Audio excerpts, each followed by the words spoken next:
ចាំដល់ស្ងប់ស្ងាត់ដែលបាត់នៅក្នុងបេះដូងគឺជាលើកដំបូងដែលពិបាកទ្រាំបំផុតលួចស្រឡាញ់មនុស្សដែលអង្គុយចិត្ត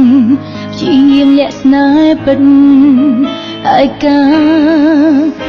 នឹកមនុស្សម្នាក់អង្គុយចិត្តដែលយើងក៏ដឹងច្បាស់ក្នុងចិត្តគេទុកយើងត្រឹមជាមិនក្នុងមួយជីវិតគ្មានវាសនាមិនសង្ឃឹមបានគេជាស្នេហាចិនដោអ៊ូណានឹងមនុស្សម្នាក់ដែលអង្គុយចិត្តខ្ញុំបងកាយបេះដូងគេកំពុងឆ្លងឆ្លើយនឹងនាងផ្សេងបេះដូងខ្ញុំយំគ្មានសំលេងពីបងមែនតែប្រចាំគេម្នាក់ឯងនឹងមនុស្សម្នាក់គេនៅជិតខ្ញុំស្ទើរគ្រប់វេលាតែស្នេហាគេមិនមានចំពោះនាងផ្សេងចង់ឲ្យគេស្ដាប់ឮសំលេងបេះដូងខ្ញុំផង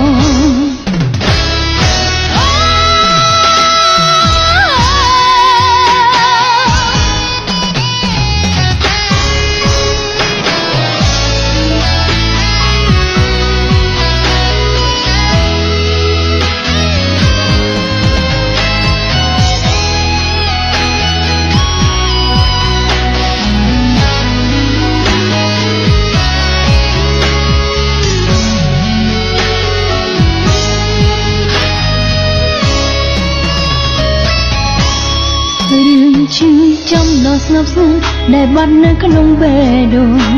គឺជាលើកដំបូងដែលពិបាកទ្រាំបំផុតលួចស្រឡាញ់មនុស្សដែលអង្គុយចិត្ត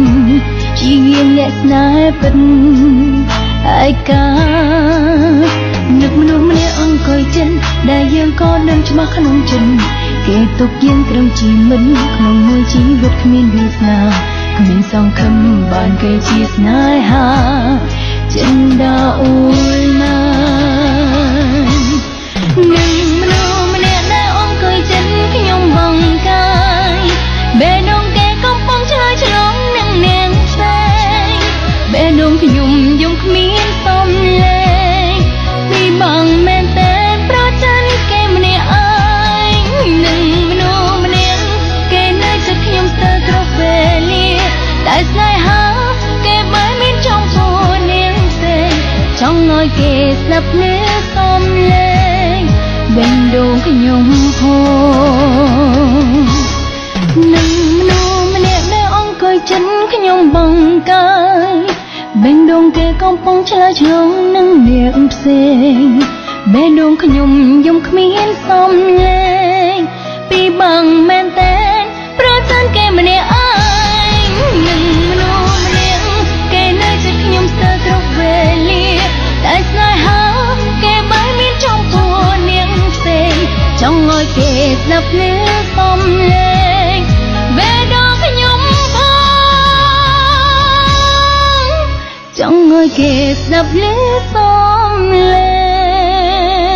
ងបេ